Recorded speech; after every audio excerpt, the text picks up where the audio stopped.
Hi there everyone, Brent McGee Quilts here, and it's a quiet morning.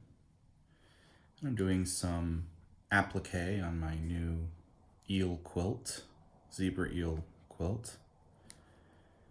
These sew with me videos are quiet and, I don't know, I like to think contemplative. And I'm sewing in real time, so you actually can see what the process really looks like.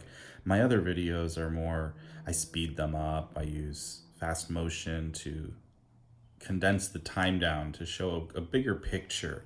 So if you're interested in seeing more of a big picture of how I make these pieces, you'll have to check out my other videos, which are more of a weekly studio update. But these sew with me videos are just this nice, slow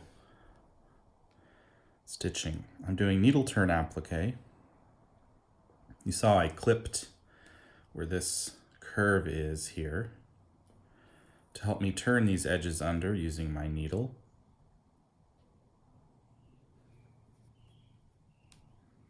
And then I just take little stitches here.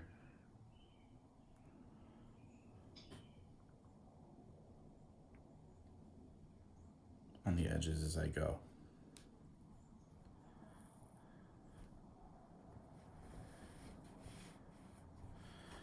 Working my way around all of this coral.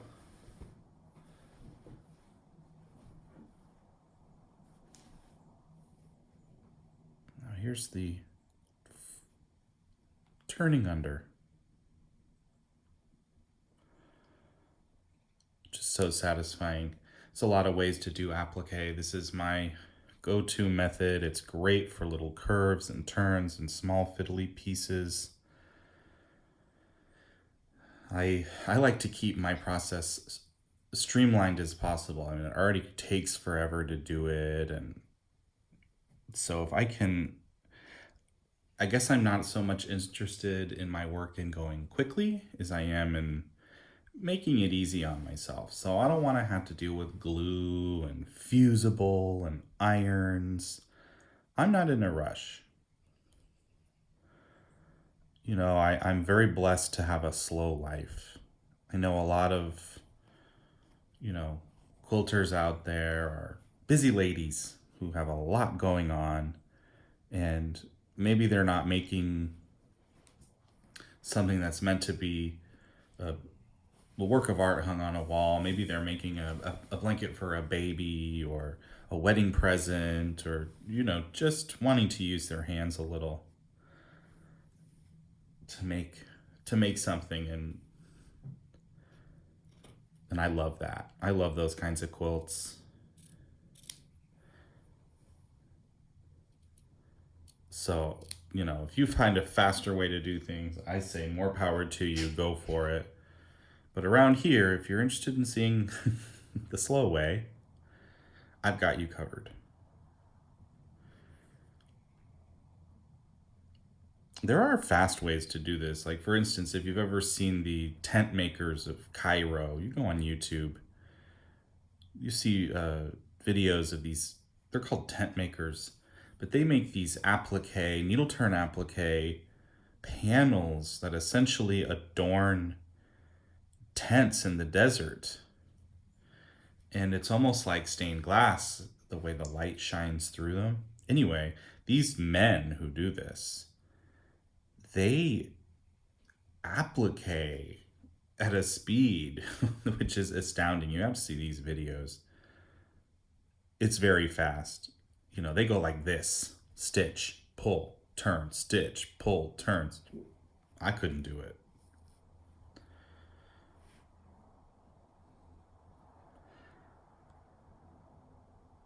So, and they use big long lengths of thread to do it. Here I'm coming to the end of this length. Anyway, very impressive. But I like going slow like this. There's also an element to it where I feel like I'm a couturier. I'm doing something couture. It's a quilt. It's not clothing. Couture, that implies clothing. But these are the kinds of heirloom stitching that they would be doing in couture. And so even though I've only dipped my toe into making garments, this sort of scratches that itch of wanting to make something, an heirloom.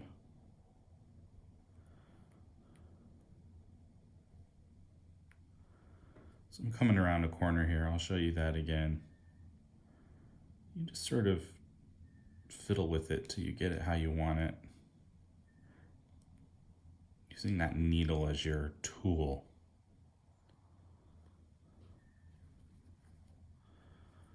If you haven't tried needle turn applique, jump in. Give it a go. A lot of people do both, but it seems like in the quilting world, people end up being appliqueurs or piecers. And if I had to choose, I'm definitely an appliqueur. I've only pieced a few things, and I've used a machine to do it, to do the piecing. And it's okay. I love the results. I love people's pieced quilts. But for me, making a pieced quilt, it doesn't scratch the same itch that making this kind of depictive image, where I'm actually depicting something. So many pieced quilts fall into the category of celebrating geometry. You could call them more abstract. And I love looking at abstraction, but I'm less into making it.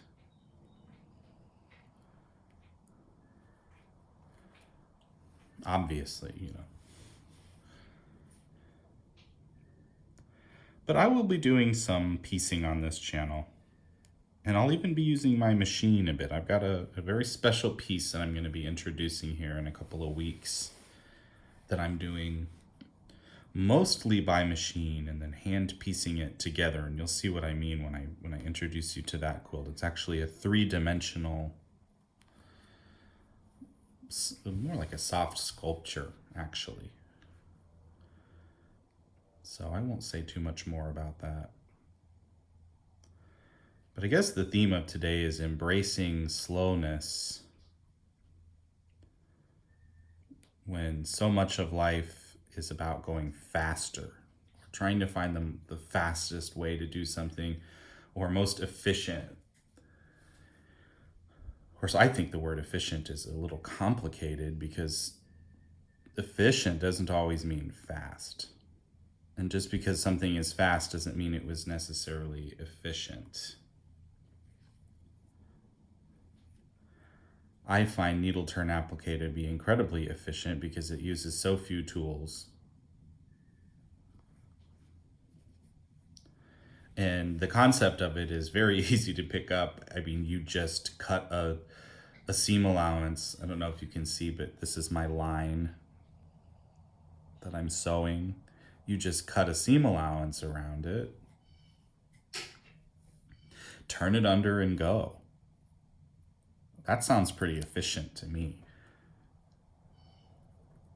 if not quick. What doesn't sound efficient to me is, taking glue and then you got to use 2 sticks to push them down. And you got to let it dry, or you got to pull out an iron. Now you got to cut fusible as well. And that all doesn't sound as efficient, maybe quicker.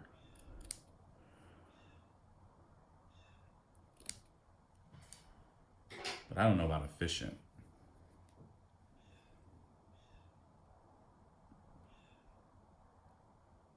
And don't mistake me, I'm definitely not criticizing anybody who chooses to do any of this however they choose to do it. This should be about fun and doing your own thing. So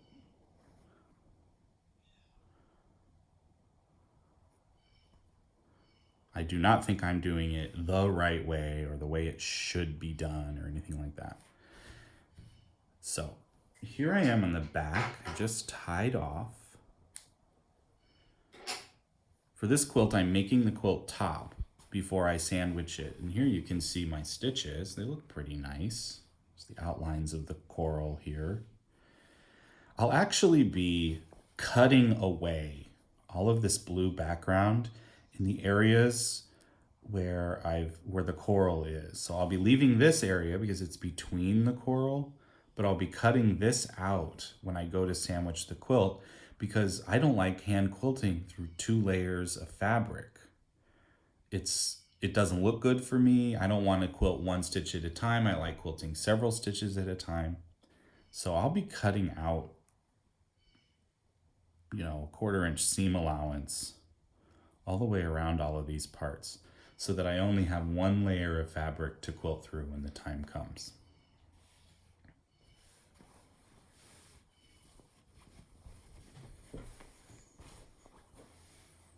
There's a little view of everything I've done so far.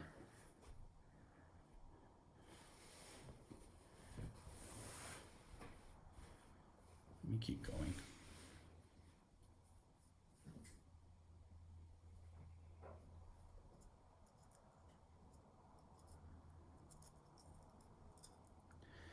I first started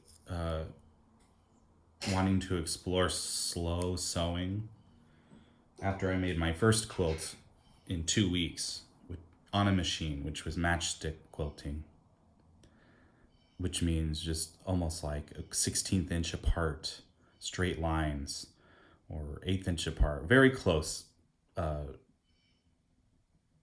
straight quilted lines, very dense quilting. And it was fast. I did it in 2 weeks, but I don't know, it was loud and it was loud. And I felt like I wasn't having that, I don't know, pioneer moment that I was kind of looking for. And so we humans, when we go to problem solve, so for me, going back and doing it the original techniques, the old fashioned way,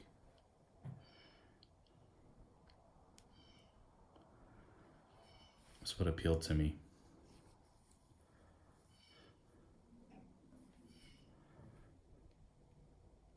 And then there's something in the way that coral grows. My subject matter is coral and other things that are sort of slow growing. It just makes sense to stitch it this way. I don't know, it connects me to my subject. It makes me feel like I'm here. It makes me feel like I'm, I don't know, somehow experiencing the biology of these creatures in some abstract way. It just makes sense. To me, there's something quilty. There's something stitchy about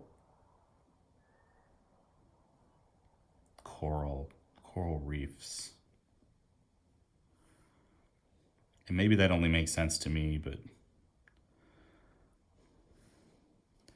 So another little detail here as I'm stitching along is that if I'm on, for instance here, I've got this fish here. So this fish is a layer of fabric and it's on top of the blue. So that's the layer of fabric. So I've got 2 layers of fabric here that this piece is on top of. I'm doing my best to, when I take these stitches, to just grab 1 layer of fabric, not to go through underneath to the blue, but just to grab the violet. That way I can cut, again, like I said before, cut away the fabric, the blue fabric underneath to give myself 1 layer. But if I stitched through both layers, then I wouldn't be able to cut it away later. So that's another detail I'm thinking about, and I'm doing that by feel. I occasionally make a mistake, and it's not the end of the world. Just cut around it. See, now this isn't good. I'm gonna pull this in over here, making kind of a mess of this corner over here. Luckily, with these organic forms, it's not the end of the world. And I don't strive for perfection. That's not, yeah, worked out. That's not part of my MO. I'm not a perfectionist.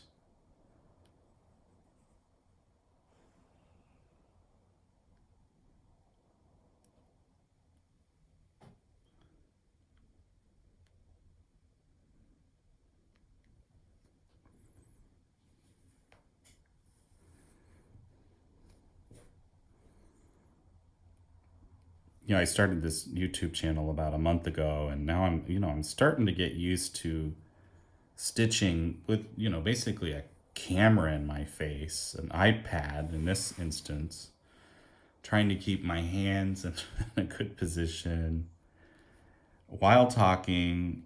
Normally, my head is really, really leaned over, and I'm getting a really close look. So I'm actually kind of at a weird angle as I film, which is actually an angle that's better for my posture. I do end up having sort of neck problems sometimes from bending over, leaning over the work. I keep it flat down on the table surface,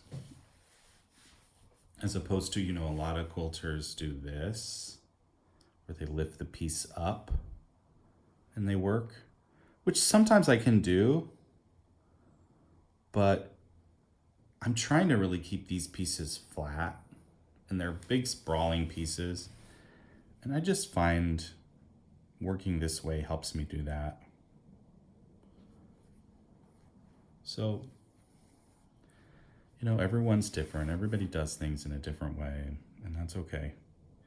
I hear stories that,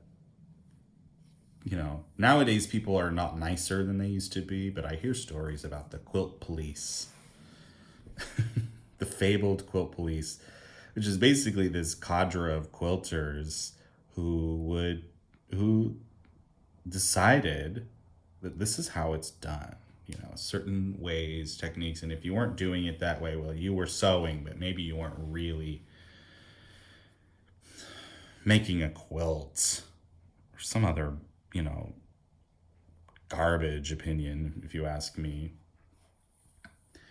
However, I think it is okay to say, all right, well, if you're entering this competition, or if you're trying to do the original techniques, then yeah, we'll hold you to a certain standard, or we'll let you know what the standard is. But I try not to let those voices in too much, because then I just sit here sewing, thinking about, I don't know, some quilting Karen going, well, he's not really doing it the right way, or that's blah, blah, blah, whatever it is. Because that's just people in their egos trying to build themselves up. We all do it. I definitely looked at a few quilts in my day and thought, well, my stitches are better than that. I do get competitive.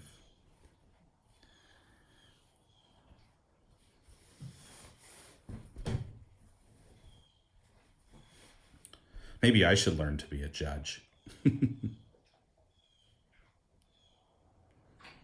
No, but I do. I have a lot of respect for the judges in these competitions who have taken the time to, they're certified to learn what it is they're looking for. I don't know all the things they're looking at and for. I feel like nowadays they give less and less written comments on quilts. There's just so many that are entered, and it takes forever and to write all these comments down.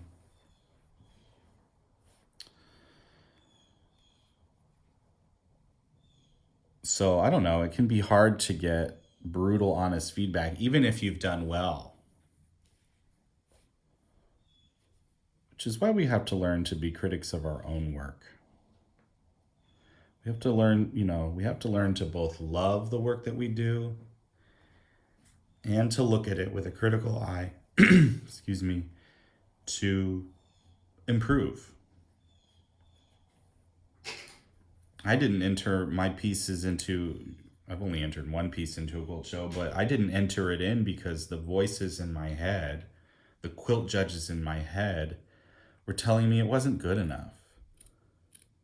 And then when I entered it, I won first place in my local show, and now it's going to the Houston International Quilt Festival, which is the biggest, one could argue, most prestigious show there is for quilters. So I don't know, I must be doing something right. But when I got my judges' feedback from the local show, where my quilt did really well, all I got was good jobs, and this is great. Wonderful stitching, wonderful applique, wonderful quilting. Which of course I'm thrilled, but I'm thinking, I don't know, there's got to be something here. So I think it's part of our society right now. Also, that we're kind of, this isn't a criticism of society either, but we're kind of focusing more on positive things. We're giving, if we have negative things to say, I think a lot of times we're keeping it to ourselves. Also, maybe it's because it was a local show. The judge was sort of maybe not being quite as persnickety about details. I don't know. I really don't know. But if I was judging my own quilt, I know the things that I could have written on that form to say, beautiful quilt, love your stitching, excellent.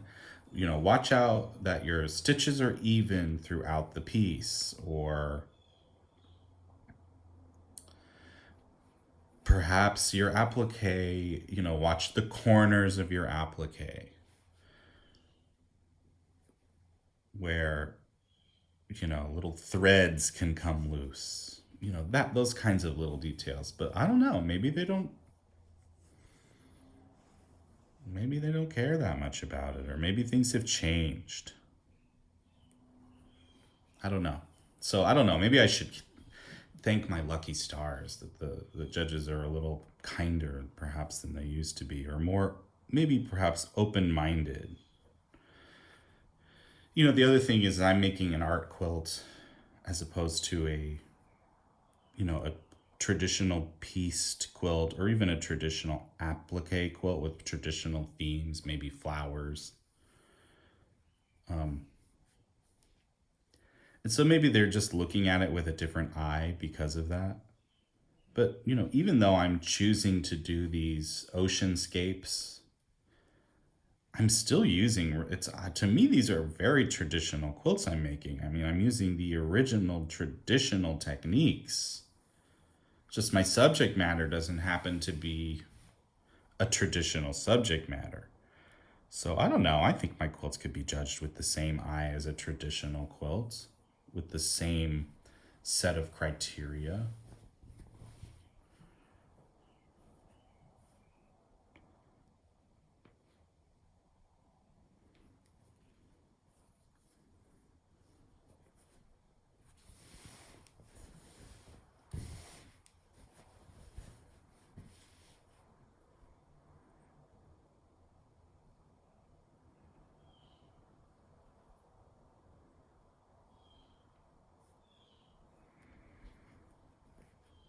I'm wondering if you can hear the morning birds.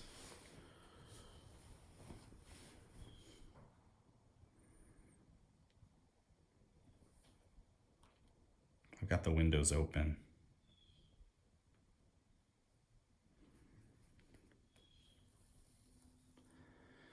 I'm coming around here to the eel itself. And yesterday I already appliqued down. Doesn't that look great, the way here you can see where I haven't turned the edges under. And it's messy here. But here, where I turned it under, I just love that.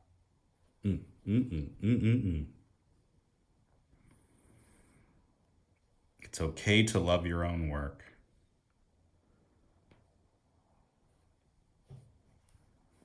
And you should. One should. I mean, it's okay to have moments where you're like, man, I wish I chose a different color, or got that point to line up better, or whatever it is. Of course, we're all critical of our own work. But I don't know. I love my pieces. I love them better than anyone else's.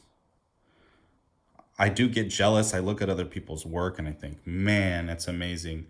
But I've never seen someone else's quilt where I thought, I wish I would have made that, or I wish I could make something that looked like that. I am not that person. I'm happy to be making the things that I'm making.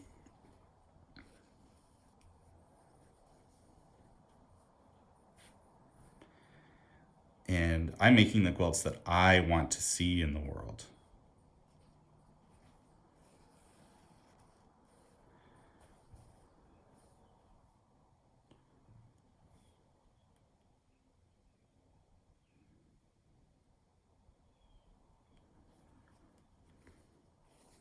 So that's, I think, something we can all take away from making art.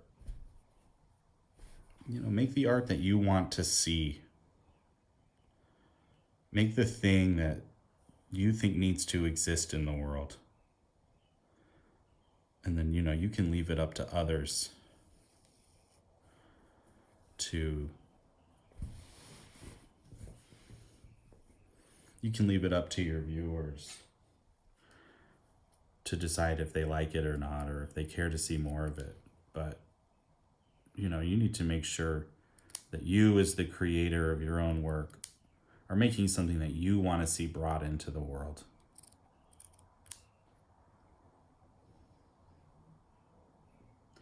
And that might be taking someone else's pattern and making it, but you're choosing your own fabrics and your own color combinations. Or it might be taking, again, someone else's pattern, but adding your own flair to it, mixing it with another pattern, adding applique,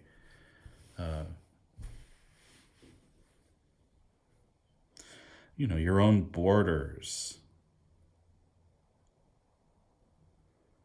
modifying the design.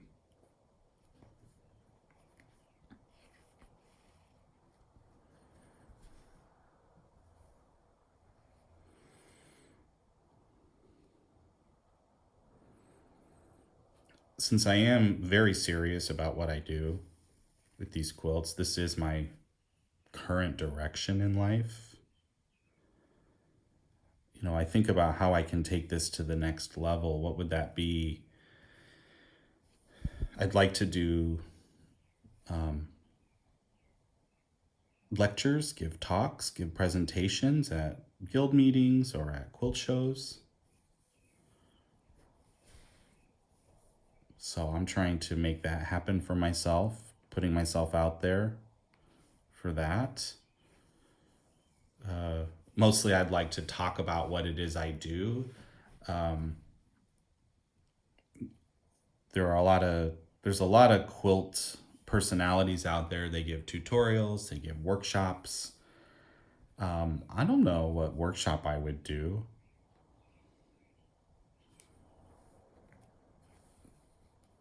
I mean, I guess I could show people how to make things like this, but it takes longer than a workshop period. I don't know. So I'm working that out. As far as giving a talk, I can definitely do that. I can show my pictures of my quilts, bring my quilts to show them, talk about my life, how I got into quilting, all of that kind of stuff. That I can do for sure. But the workshop side of it, I'm still working that out. Something, does someone want to sit down and make this? Like, could I turn this into a pattern, a design that someone buys the pattern and now they're going to cut out fabric and they're going to make their own coral reef scene? I don't know. Is it too complicated? Is the subject matter not someone wants to work with? I paint and dye all my own fabrics. So how are they going to get a hold of that? Could I sell the materials to make these quilts? I'm not ready to sell my work because I want to present it all together as a series. So selling individual pieces off is not something I'm willing to do right now.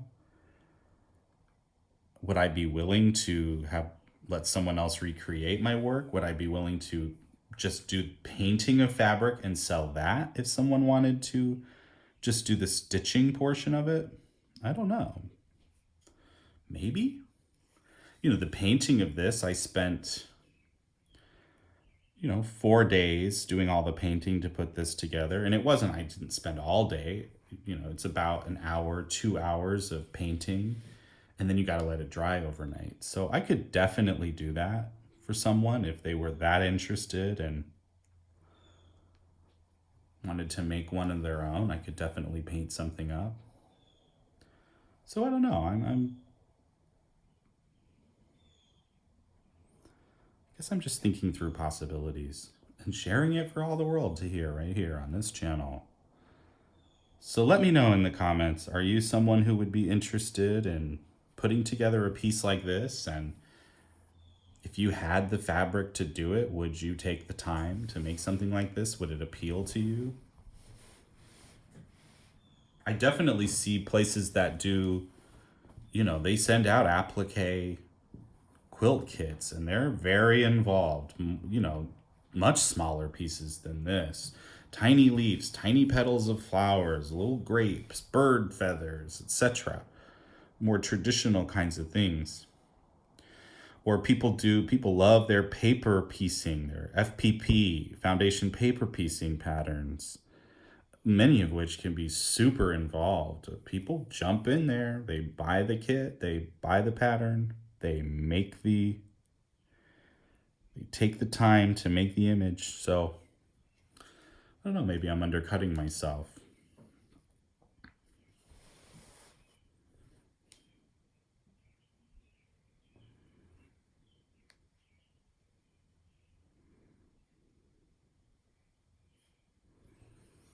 Maybe there's a line of fabric. I mean, I do paint my own, but perhaps I could digitally design fabric to be printed. Oh, got my first knot here. Most of these knots, you just grab the big inside loop and pull and it comes out. So that was an easy one. But maybe I could design my own coral fabrics that are meant to be cut out and appliqued. And then people can assemble their own underwater scenes in whatever ways they would like to. I don't know. That could be kind of cool. I do like the idea that people would take some of my designs and make their own riffs on it.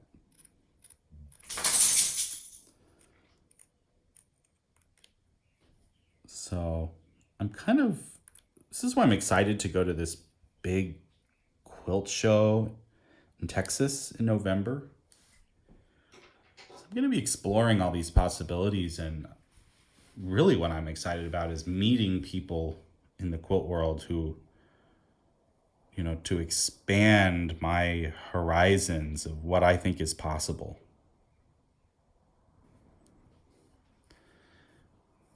Along the lines of liking my own work, I think my work is special and worthy to be expanded to more people.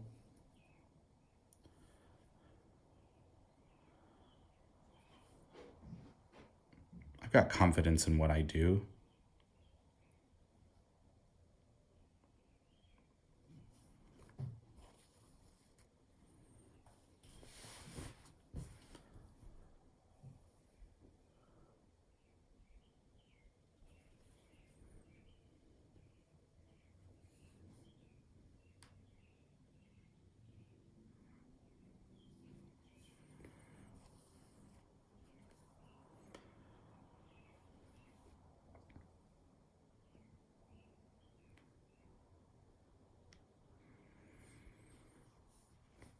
I wonder, how about you? Are you someone who has ambition with your sewing or with whatever kind of making that you're doing? Do you have your head up in the clouds like me? Or are you content? Honestly, I am content just doing what I'm doing. I do not need to expand and all of that. I would continue to do this regardless, because my main curiosity is to see the visions that I've got in my head manifest themselves in fabric. So the intrinsic motivation of making the image and seeing it come to life. I just love going around all these turns and corners and seeing the coral come to life. That's motivation enough for me. But then, I don't know, I get these ideas. I think, man, I think more people should be a part of this. That would be cool. Other people should have this experience of making something like this. And I could help them do it.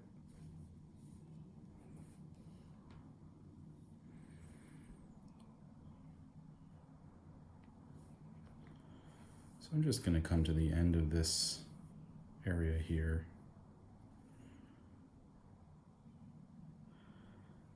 And take the dogs out.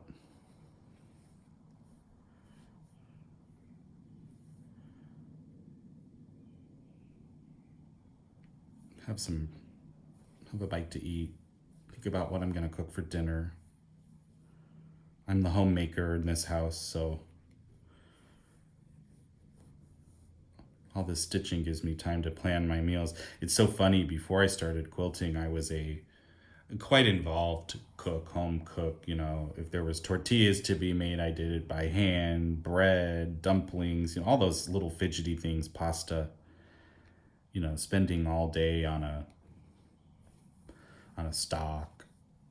Nowadays, though, I'm busy doing this, so I'm making a lot quicker meals that, we eat for several meals. So I don't have to cook every day. I just have to make sure dinner is on the table every day.